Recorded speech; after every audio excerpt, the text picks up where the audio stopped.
ठीक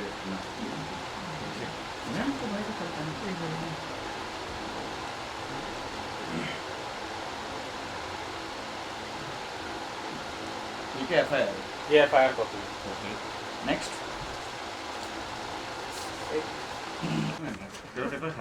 तू फ्रेम में नहीं है, बस पकड़ ले। जूम कर रहे लोग पीछे करके ले। हाँ वैसे पकड़े रहेगा एक डेट मिनट। का समय है इसकी?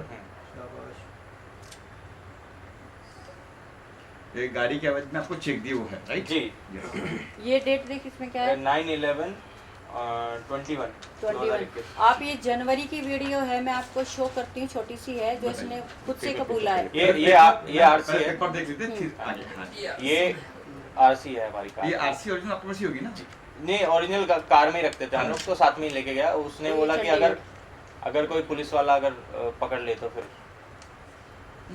नेक्स्ट गाड़ी का ये फेक कॉल आए थे पुलिस से, ये हम लोग ने ओशिवारा में NC की। मैं वो वीडियो दिखाई ना। हाँ एक मिनट पेपर लो।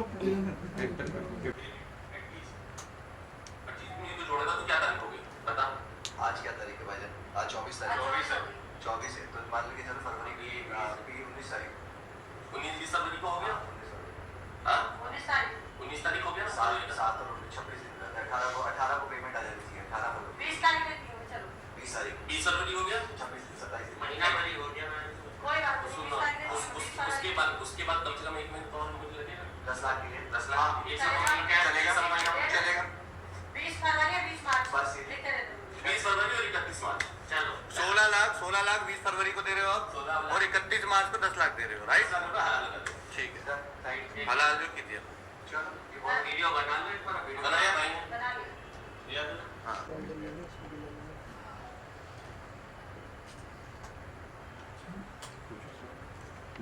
नहीं मत पूछो, हो गया बस हुआ।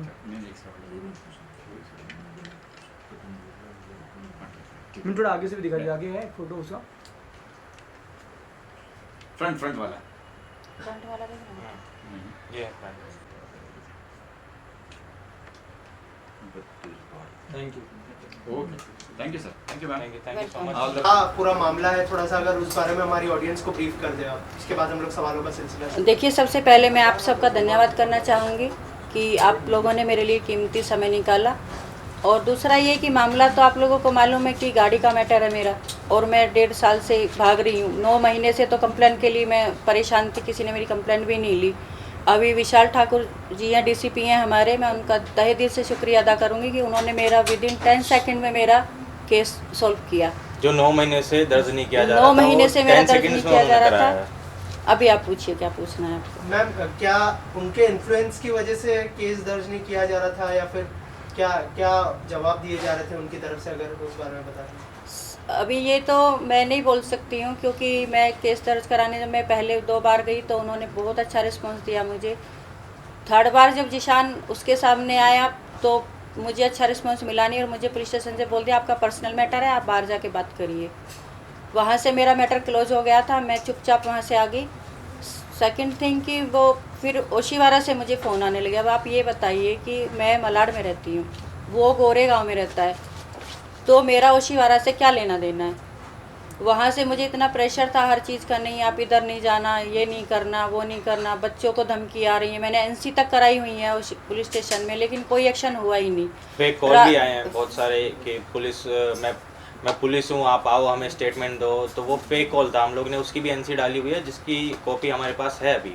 तो फेक कॉल भी उन्होंने बहुत कराई है हमारे, और धमकी दिलवाई, अलग अलग फ़ोन कॉल करके नए नंबरों से फ़ोन आते हैं, धमकियाँ आ रही हैं कि आपको उठवा लेंगे, ये करवा लेंगे, ये कर देंगे। रिकॉर्डिंग अभी रिकॉर्डिंग सारी रिकॉर्डिंग है, सारी मैं पेपर है, सारे आपको प्रूफ एक छोटी सी रिकॉर्डिंग सुना देती हूँ, जो अपने माननीय अमर पाटिल साहब हैं, आप उनका सुन लीजिए एक बार, फिर मैं उसके बाद बात करूँगी। सुना दे। बूम के पास करिएगा।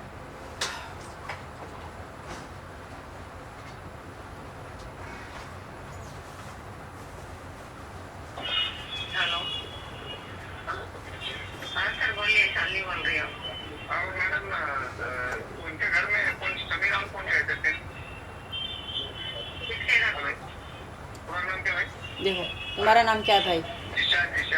ये अमर पाटिल साहब है। सर ये तो 10 दिन पहले समीर और उसकी ये बंद कर अभी। क्या हुआ? ये अपने अमर पाटिल साहब हैं, उन्होंने मुझे फ़ोन किया कि जिशान के घर पे कौन गया था। आप एक बात बताइए, वो मुझे नहीं जानते, वो जिशान का नाम पूछ रहे हैं, जिशान को नहीं जानते। आप कोई भी अननोन पर्सन आ रहा है, तुम कैसे किसी को फ़ोन कर सकते हो? हमें डायरेक्ट कोई फोन कर दिया और सकता है वो क्या? उनके पास जाके बैठे और वो उनको जानते नहीं, ऐसा किसी हमें का नाम दिखा रहे मालूम हो। नहीं है आपको। आज मैं आपसे फर्स्ट टाइम मिल रही हूँ। अगर मैं आपको बोलती हूँ कि आप इस बंदे को फ़ोन कर दो, क्या आप फ़ोन करेंगे? आप मुझे नहीं जानते, आप सामने वाले को नहीं जानते, आप कैसे किसी को फ़ोन कर सकते हो? जी मैं आगे सुनाता हूँ। उन्होंने 8 बजे मुझे रात को पुलिस स्टेशन बुलाया। 8 बजे बोलते जिशान मेरे पास बैठा। मैंने बोला सर इसका मैटर ख़त्म करो, मुझे लफड़ा नहीं चाहिए। अगर जिशान आपके पास आया तो ये मैटर यहीं ख़त्म कर दो। उन्होंने क्या बोला कि ठीक है आप आ जाओ। 8 बजे रात को मुझे पुलिस स्टेशन बुलाया और मैं जैसे ही वहाँ गई उन्होंने उसको निकाल दिया वहाँ से। जबकि लेडीज को तो आप इतना लेट बताइए बुलाते क्या है? नहीं है, और अगर बुलाते तो कुछ बड़ा उन्होंने जुर्म किया होगा तो इसलिए बुलाते हैं। अगर नॉर्मली ऐसे लेडीज को 8 बजे के बाद बुलाते नहीं, ये रूल है, वो सबको मालूम है हम लोग को। अभी इसमें आप बताइए। अब ये हैरेसमेंट नहीं है तो क्या है, आप ही सोच सकते हैं। I am Better। Single mother, मेरे 2 बच्चों के साथ मैं यहाँ पे रहती हूँ। कल मेरे बच्चों के साथ या मेरे साथ कुछ होता है तो फिर मैं क्या करूँगी? इसको मेरे जिम्मेदार बच्चों कौन से या होगा? मेरी जान से बढ़ के तो मेरे लिए गाड़ी नहीं है ना।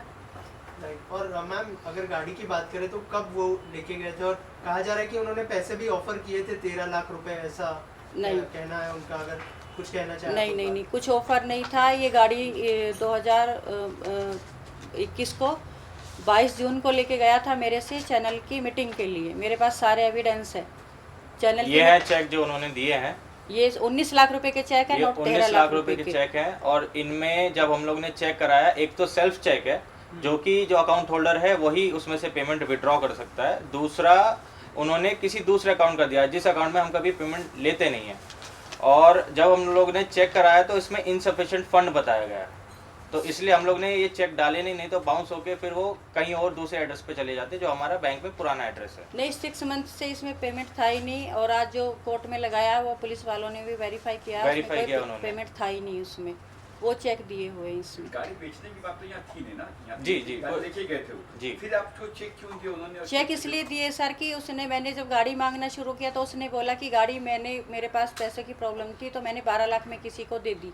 भाईचारे में 12 लाख में दे दी। दे अब दी। वो पैसे नहीं दे रहा है और वो 12 लाख मैं रुपए फंसा मांग रहे हैं हुआ मुझसे, वहाँ अगर पे। आपको गाड़ी चाहिए तो मेरे 12 लाख दे दो, और मेरे पास 12 लाख है नहीं, तो आप ये चेक ले लो। तो आप ये चेक ले लो। जब उसके और, पास 12 लाख नहीं थे, 19 लाख कहाँ से आई? और ये 1 महीने बाद की डेट के चेक दिए थे उन्होंने एक्चुअली में 15 दिन या 1 महीने बाद की डेट दी थी, तो हमें लगा उस टाइम पे शायद इनके पास पैसे आ जाएं, इसलिए हम लोग ने एक्सेप्ट कर लिए थे। और ये इसकी वाइफ प्रियंका बसी और ये दोनों आते थे, बोलते थे यहाँ के बैठे हाथ जोड़े कि हम तुम्हारे साथ काम करेंगे। अब हम इंडस्ट्री में सब, मतलब गाली दे के इसने बात किया, मैं वो चीज़ नहीं बोलूँगी कि सब ऐसे हैं, हम आपके साथ काम करेंगे। मैंने इसको बोला और घूम ले मार्केट में, तुझे घूमना है तो घूम ले, लोगों को देख ले कैसे, क्योंकि जतिन शेट्टी जी का 1.5 करोड़ का ऑलरेडी इसके पास FIR चल रहा था उस टाइम पे।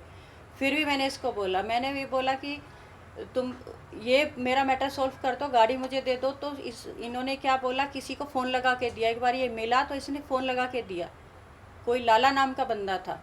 उसने बोला मैडम, मैंने बोला भैया गाड़ी कहाँ है मेरी? तो बोलता है कि गाड़ी तो मोदी आ जाए, अमित शाह आ जाए, तुम्हारी गाड़ी नहीं मिलेगी। उसकी ये वर्डिंग थी। आपकी गाड़ी बैंगलोर में मैंने बेच दी, बेंगलोर ऐसा बोला में उन्होंने। बेच दी, आपको जो करना है आप कर लो। जीशान ने हमें अब बताया बताइए, था, मोदी जी से और अमित शाह जी से तो बड़ा कोई है ही नहीं, तो मैं कहाँ जाऊंगी? जब उनके आने पे गाड़ी नहीं मिलेगी तो फिर फिर किसके पास जाऊंगी? जीशान ने हमें बताया था अंधेरी में किसी के पास गिरवी रखी है 12 लाख में।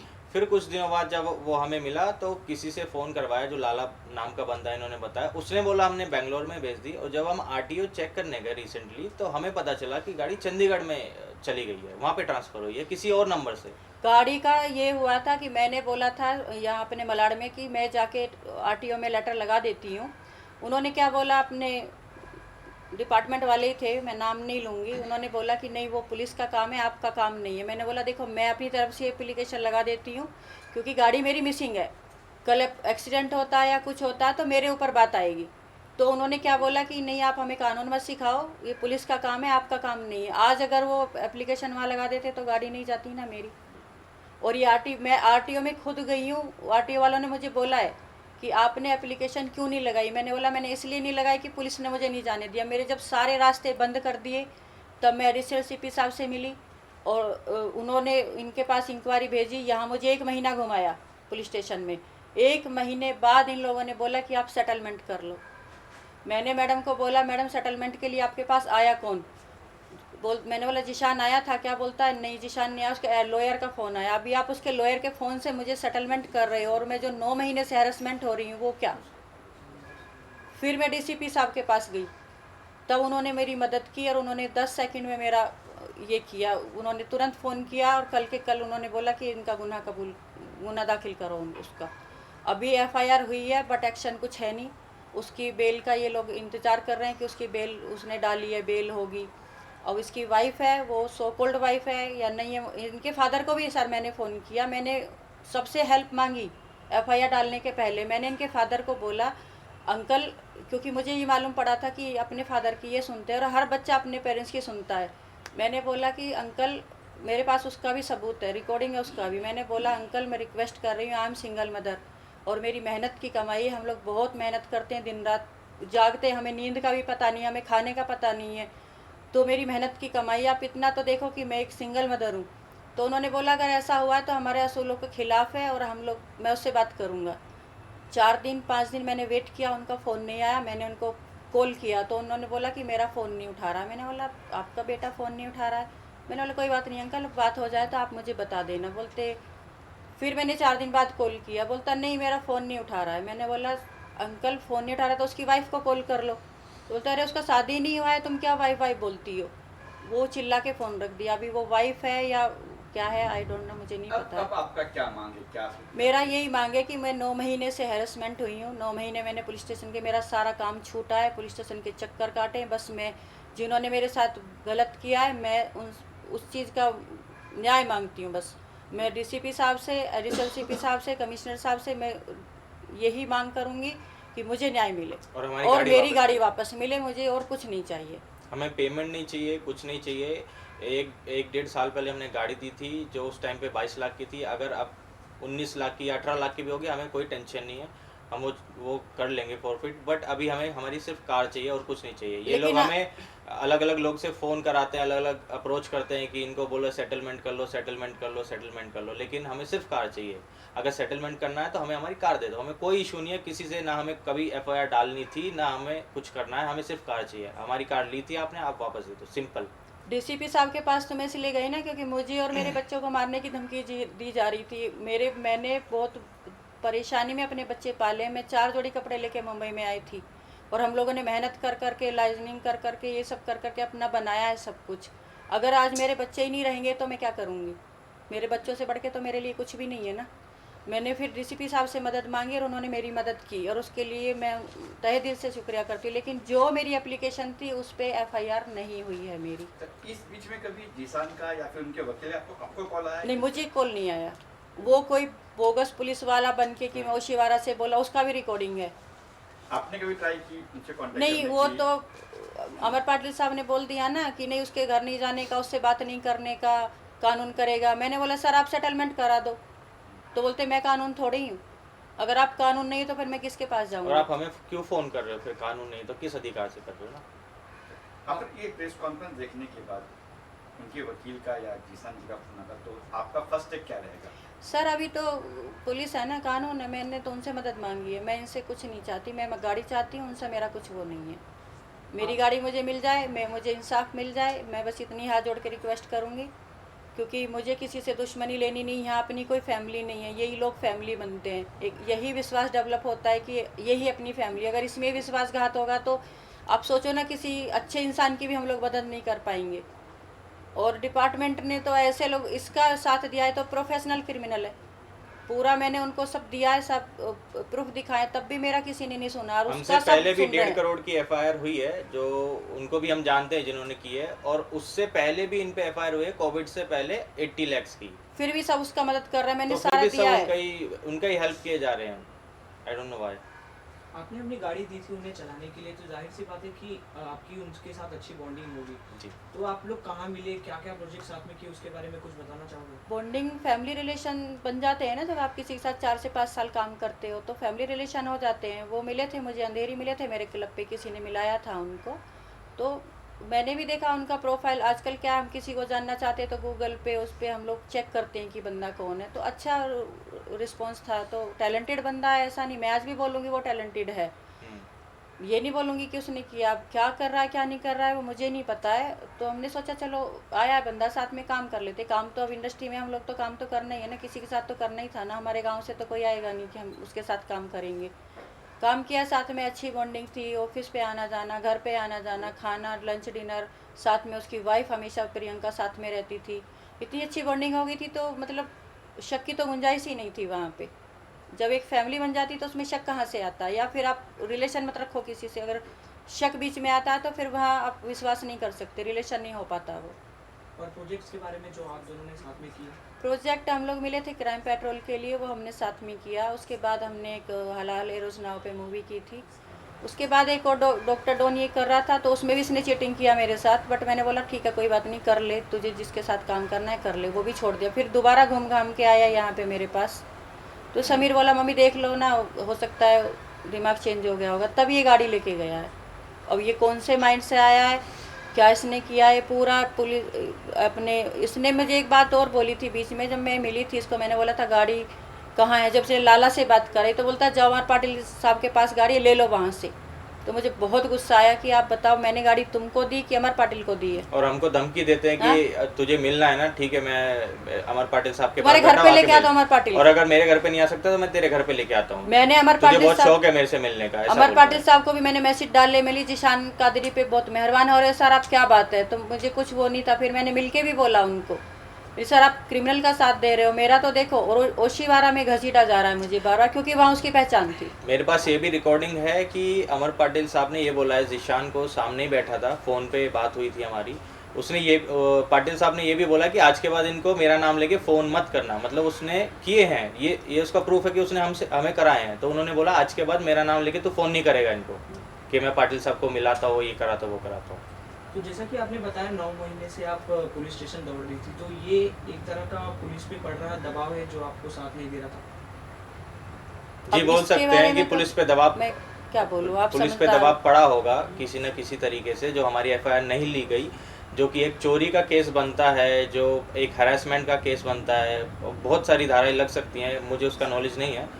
तो अभी तक अगर 9 महीने तक हम लोग ने एफआईआर दर्ज नहीं हुई है तो कहीं ना कहीं कुछ ना कुछ तो प्रेशर होगा उन पर। और इसने ओशीवारा में कुछ, मुझे अभी 10 से 15 दिन पहले बुलाया था ओशीवारा में। वहाँ पे इसने एक एनसी करके रखी है कि इसके अंडरवर्ल्ड से इसके कॉन्टैक्ट्स हैं, इसके पॉलिटिशियन से कॉन्टैक्ट हैं इसके, और ये मुझे ये रेप केस में फंसाएगी, मुझे ये करेगी। अगर मेरे अंडरवर्ल्ड से कॉन्टैक्ट होते तो क्या मुझे 9 महीने लगते एफआईआर कराने में? क्या पुलिस वाले सुनते नहीं? मेरा तो 9 सेकंड का काम था अगर मेरे पॉलिटिशियन से और अंडरवर्ल्ड से मेरे कांटेक्ट होते। मतलब इसने क्या नहीं किया अपनी तरफ से, इसने पूरा ऐसा करके रखा है, मुझे डब्बे में बंद करके रख दिया। तो बीच में ये औरतें क्या कर सकती जब है? हम इनसे पैसे मांगते थे फ़ोन कर करके, तो उसके चक्कर में इन्होंने एफआईआर डाली, सॉरी एप्लीकेशन डाली थी कि ये मुझे परेशान कर रहे हैं और पैसे मांग रहे हैं, जबकि मैंने इनको पैसे दे दिए हैं। तो जिसका कोई रिकॉर्ड नहीं है, किसी को कुछ पता नहीं किसने क्या दिया, लेकिन फिर भी उसका एप्लीकेशन एक्सेप्ट कर लिया गया था, क्योंकि अमर पाटिल साहब वहाँ पे बैठे थे, इसलिए वो एक्सेप्ट हुआ है। और उसका कोई रीज़न नहीं है। और उन्होंने डाला है हरासमेंट कर रहे हैं, मेरा मुझसे पैसे मांग रहे हैं, जबकि मैंने उनको पैसे दे दिए और उनकी तरफ से हमें कुछ नहीं आया। तो ये एप्लीकेशन भी मेरे हिसाब से कुछ है नहीं उसमें। और उसमें पता नहीं कितनी सारी धाराएं लगाई हैं कि अगर मुझे कुछ हो गया तो ये लोग जिम्मेदार हैं, और क्या बोलते हैं। अब लोगों में कौन आता है? मैं और मेरे 2 बच्चे, हम लोग क्या कर सकते हैं? एक औरत जो 4 जोड़ी कपड़े मुंबई में लेके आती है वो क्या कर सकती है? मैं फैमिली लेके बैठी हूँ, मैं तो फैमिली के लिए तो मुझे वो रहना पड़ेगा ना। मैं यहाँ काम करने आई हूँ कि मैं यहाँ लोगों के मर्डर करने या गुंडागर्दी करने आई हूँ?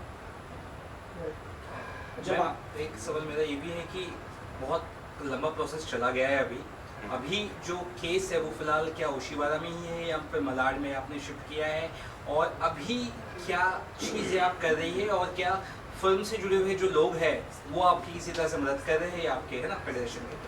नहीं, मेरा केस मलाड में है, क्योंकि मैं विशाल ठाकुर जी के पास गई थी, तो मेरा जो थाना है मलाड लगता है, मैं मलाड में मेरा केस है।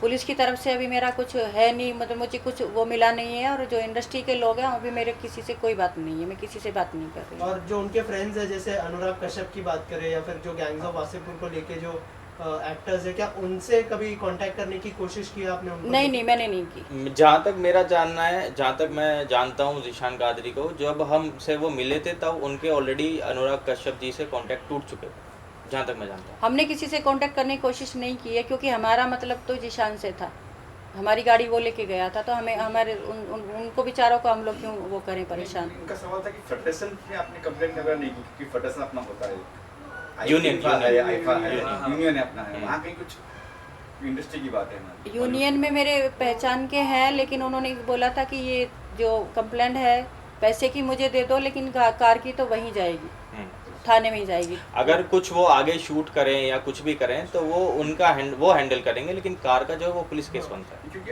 आज आपसे किया है, कल किसी और से भी कर सकते हो जी, हमसे पहले भी Obviously किया कर हुआ है सकता है उन्होंने। सर, क्यों नहीं कर सकते? हाँ जी जी। इसलिए फेडरेशन वगैरह अपनी कंप्लेंट वगैरह की। अभी कम से कम 50 लोग तो मेरे मतलब बात किया है कि हमारे पैसे हैं, हमारे 50 लोगों के तो मुझे बात हो चुकी है। मैम पुलिस वालों का क्या सपोर्ट है अभी, क्या कह रहे हैं वो? अभी तो कोई सपोर्ट है नहीं, बट FIR हुई है, अभी देखो क्या होता है। गाड़ी कब तक मिलेगा कुछ उसका? कुछ नहीं, कुछ क्लियर clear नहीं है, अभी जो तक। भी है अभी स्टार्ट ही हुआ है। कुछ कल दिनों गजरे पहले साहब ने FIR मुझे हुई। बुलाया था, तो मैंने उनको बोला सर आगे क्या, तो उन्होंने बोला कि अभी देखते हैं, उसने एंटी सेप्टिक बेल के लिए डाला हुआ है, उसके बाद देखते हैं क्या होता है, बस इतनी बात हुई। जिन लोगों के पैसे हैं उसके ऊपर और भी कादरी के ऊपर, तो उन लोगों ने आपको सपोर्ट करने की कोशिश नहीं, की या मुझे आपने सपोर्ट माना? देखो उनका मैटर है, वो जाने। जी कुछ लोग हैं बस मेरी जिनके नॉलेज हैं, में है, वो जी। लोग नहीं आना चाहते हाँ, सामने, वो सामने एक्ट्रेस नहीं है आना वो नहीं चाहते। आना कुछ चाहते लोग सामने। हैं जो हमारे सपोर्ट में खड़े हैं अभी, और कुछ लोग हैं जो दूर दूर से हैं, बट हाँ सपोर्ट में तो हैं कुछ लोग। ओके, चलिए। Thank you so much.